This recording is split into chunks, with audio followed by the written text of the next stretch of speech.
We've managed to touch the sun. When I say we, I mean NASA's Parker Solar Probe. By touched, I mean that the spacecraft entered the outer layer of our star and survived.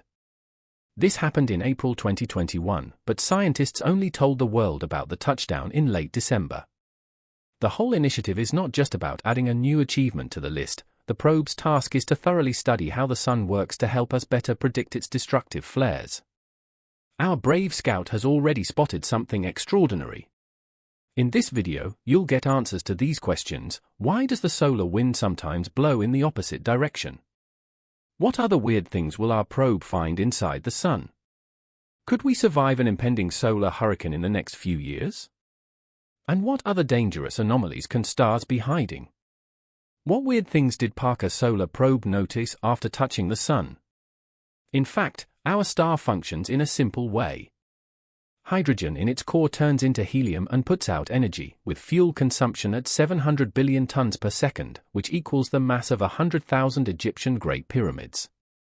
There's a catch, though. The sun emits its energy unevenly.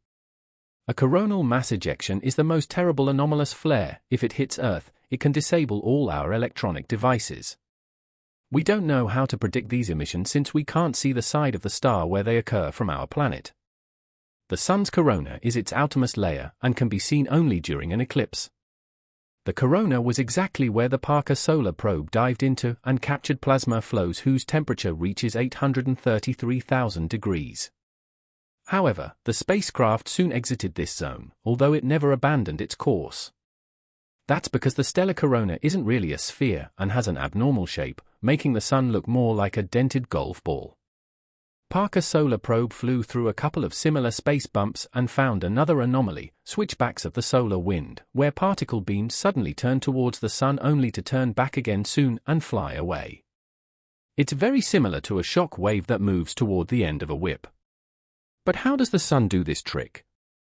All the answers lie below the surface. What will the probe see inside our sun? Unfortunately, the spacecraft will need more than just one carbon heat shield for a plunge like that. Let's upgrade the probe by placing it in a protective warp bubble. Now it's safe to plunge. As we move past the corona and farther down, the air around will get a bit colder. In the photosphere, our thermometer will show only 2,200 degrees. Scientists struggle to explain why there's such a big temperature swing. The probe will also see gorgeous solar granules. The smallest of these cells is the size of Texas. Their borders are precisely where such anomalies as switchbacks of the solar wind occur. Heated plasma gets here from the convection zone, a layer of the sun that is 200,000 kilometers thick. This is also a place where matter is constantly mixed, just like boiling water in a pot. However, pressure below the convection zone is so high that plasma can no longer move there. This is a radiation zone where hydrogen atoms are packed so closely that they can only exchange photons. It's as if players pitched baseballs and never left the bases. What's more, the balls can be thrown in any direction, so a photon can be zigzagging towards the sun's surface for thousands of years. It turns out that the sunlight we see today was born long before the Great Pyramids were built. It originated in the core, where hydrogen turns into helium at a temperature of 8,330,000 degrees. Some scientists believe that there may exist anomalous forms of life in such hellish conditions. Physicists at the City University of New York have proposed a somewhat crazy theory. They think that inside stars, there may exist organisms whose DNA is composed of charged particles of plasma. Creatures like that could possibly feed on the energy released by nuclear reactions, which could explain some stars' abnormal luminosity swings. So, shall we send our probe there? How do stars that differ from the sun work, and what anomalies can be found there? Our closest neighbor is Proxima Centauri, a red dwarf. Stars like that are usually 10 times smaller than the sun and way colder, with surfaces reaching 2,000 degrees Celsius. The inner space of this star is almost entirely occupied by the convection zone, where both hydrogen and helium circulate.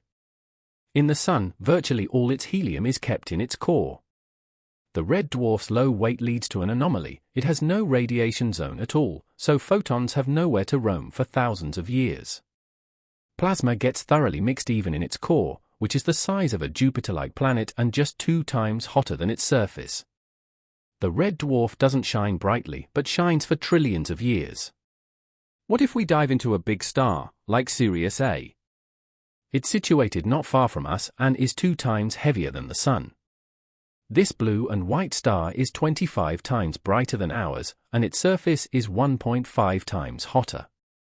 Below the photosphere, we'll immediately encounter the radiation zone with its bouncing photons. In the Sun, this zone is much deeper. Below it is a convection zone where the plasma gets mixed. White and blue stars emit so much energy that they get literally turned inside out. They don't know the art of rational spending, so they burn out dozens of times faster than a yellow star like our Sun. As a result, the only thing left of them is the core. These stars are the most anomalous places for diving. What unusual things will the probe find inside these stellar corpses? Most of them are white dwarfs. This dull sphere is the size of Earth, but its mass almost equals that of the Sun, and its surface is unbelievably hot, at 100,000 degrees Celsius. The heat clearly comes not from the hydrogen and helium residues that cover the upper 10 kilometers of the star. The probe meets a core composed of a very strange substance when it moves down. This is a sphere made of highly compressed subatomic particles, protons, neutrons, and electrons. Almost like a junkyard, there are no nuclear reactions. The white dwarf just cools down for billions of years. A massive star turns into an even more exotic corpse, a neutron star, no more than 15 kilometers in diameter, with a temperature reaching 1,000,000 degrees. First, the probe will touch the finger-thick atmosphere of hydrogen and helium, then it will get to the outer crust composed of subatomic particles, the same as the white dwarf's core. Entering the second layer of the crust, we're greeted by a thick neutron soup so dense that a spoonful weighs as much as 20 Great Pyramids. In the core of a neutron star, our conventional laws of physics seem to be no longer relevant. We just don't know what's happening in this anomalous zone. Given such intense gravity, even our protective bubble will implode, and then the probe will melt inside this strange star. Perhaps it'll be saved by some even stranger interstellar form of life. I wonder what these aliens would think about our probe. I guess if someone told them that the spacecraft was sent by intelligent beings living on small planets beyond the stars, they would consider it a wild conspiracy theory. But what we can surely agree with them on is that all stars sometimes turn into killers. In early March 2021, scientists first noticed a space hurricane with electron rainfall in the Earth's ionosphere. They managed to observe a swirling mass of plasma 1,000 kilometers wide above the North Pole. According to their calculations, in 2025, the Earth may be overtaken by an even more powerful space hurricane. NASA says there's no way to escape it. What if it turns out to be true? In that case, in this video, I'll help you make a list of basic supplies for survival in a space hurricane and share a secret place that might serve you as a shelter. Has mankind ever experienced anything like this? For the first time, scientists discovered a space hurricane of plasma in the Earth's upper atmosphere on August 20, 2014. By the way, the USA celebrates National Lemonade Day. On that day, people didn't notice any extremely unusual events. That space hurricane passed unnoticed. But if it can't distract us from a glass of lemonade, then why should we fear the hurricane of 2025? If lemonade can be overdone with syrups, a space hurricane can be overdone with coronal mass ejections. It's all about solar flares. During normal solar activity, their ejection moves towards the Earth in the form of a large number of charged particles. They reach the Earth within 2 to 4 whole days, and most of them, fortunately, keep to the Earth's magnetic field in the upper atmosphere. If it weren't for that protection, that super flare would have led us to an environmental disaster, burned the forests, and exposed every living thing to harmful UV radiation. But an increased charged particle burst would be fatal to electronics. It first happened in 1921. Astronomers observed a huge sunspot with a radius of about 150,000 kilometers. A geomagnetic storm disabled half of the New York Central Railroad equipment and left almost the entire east coast of the United States without communication. This event was called the Railroad Storm. Let me remind you that this is just usual solar activity. In 2025, it's expected to reach its peak, and the consequences will be dire. Compared to the early 20th century, we are a lot more dependent on electronics. Trains will break off, traffic lights will stop working in the streets, complete chaos in the transport system. You won't be able to call your grandfather on WhatsApp to ask how he's feeling. Now, to communicate, you'll have to pay a visit. So, the first thing to put on your Survival 2025 list is a bike. It will help solve the problem with both getting around and communication. How powerful can solar storms be? There's one thing in the solar ejection that even our planet's protective shield cannot always defend us from, and this is the electromagnetic field of charged particles. You'll not be able to finish cooking a soft-boiled egg, as the electric stove, light, and any other equipment will turn off. The power of solar storms is equal to the energy that our entire civilization could consume within 1,000,000 years. Overvoltage damage to the stove or fridge is the smallest part of the disastrous consequences. The geomagnetic storm of 1989, called the Quebec Power Blackout, caused extensive disruptions in the energy system of the Canadian province of Quebec. It disrupted high-frequency radio links around the world and destroyed an electrical transformer at the Salem nuclear power plant. The only good news is that during the storm, the most beautiful northern lights were observed to the latitude of Mexico and Grand Cayman. Imagine that your house collapsed, but a rainbow appeared over it. People experienced the same mixed emotions that day. Therefore, if you're a romantic, add binoculars to the list. You'd be more comfortable observing a full range of colors the sky will prepare for you on the eve of the apocalypse. But first of all, think about what you'll eat so as not to die. You wouldn't be able to microwave a lasagna from the supermarket anymore. Without electricity, food will get spoiled in heated refrigerators very quickly. Add canned food and baby food to the survival list. Even if you don't have children, this highly nutritious product will help you out a lot. You'll need firewood and matches to make a fire, now you have barbecue every day. What is waiting for us in 2025? The problem is that nobody takes the global space threat warning seriously, and there's nothing weird about that. Scientists have repeatedly made mistakes with predictions for the end of the world, starting with the Elenin comet in 2011 to collision with Nibiru in 2012. Both never happened. Caitlin Durkovich, a special assistant to the US president, is frustrated with people thinking space weather is Hollywood fiction. Most scientists agree that worrisome developments are inevitable, only the magnitude of the implications fluctuates, which depends on the power of solar flares. Maybe the sun will spare us, and the flares won't be that violent, but in the worst case, a space hurricane will run the sequence of events on Earth that will look kind of like this, the year 2025. You're quietly watching Netflix on your laptop, suddenly, the video stops.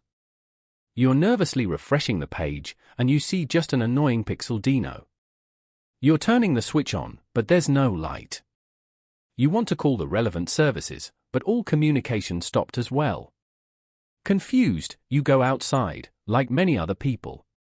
While you're standing with a cold slice of pizza in your hand, something much worse is happening in the world. Electricity and water pumping stations have stopped working, but the worst part is that Space Hurricane has disabled the satellites, which means that military, scientific, and meteorological personnel will actually go blind. Aircraft will crash, going down on residential areas and highways with monster traffic jams. No matter how much money you have on your card, you won't be able to cash it because ATMs will stop working.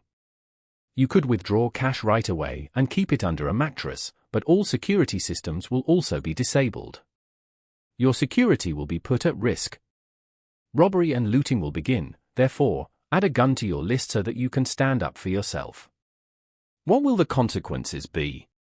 The first month after electron rainfall, the power generated by solar panels and portable generators has been depleted. The energy of backup generators in health facilities has been spent on those most in need, the rest have to be treated with bulk remedies.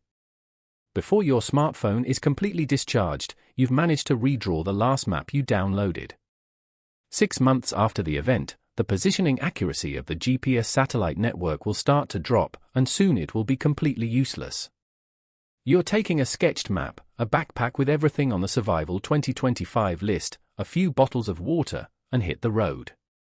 It has become unsafe to remain in an unprotected house in a society where chaos reigns. 1 year after the event, to effectively explore the post-apocalyptic world, you'll need special equipment. There is one material that has become indispensable for science in the process of its development. It is glass. It's needed to create various lenses for microscopes and telescopes. Most likely, we'll draw from the experience of post-war reconstruction and recovery from natural disasters and cataclysms. How to make yourself as safe as possible. You may not believe all this because solar cycles are much more flexible than our Earth's time systems based on the sun, and scientists may not know about the next space hurricane until it happens. But if you take their warnings seriously, you hardly want to die from a plane crashing down on you, and you certainly don't want to experience all the chaos on a space hurricane day. Millionaires and politicians will definitely find a place to hide, and you won't have much luck finding a golden ticket in a chocolate bar to enter a secret government bunker. So what if something happens? What should we ordinary people do? I found a place that could serve as a refuge, and this is the underwater Resund Bridge between Sweden and Denmark. Hidden underwater and with concrete columns, it's ideal for becoming a safe shelter. Also, there's plenty of space. Here are its coordinates. You may not need them, but if the end of the world scenario comes to pass, the world would need people to help recover technology, science, and society. If you're ready to undertake such a responsible mission, start packing your backpack and tell us in the comments what else can be added to the Survival 2025 selection.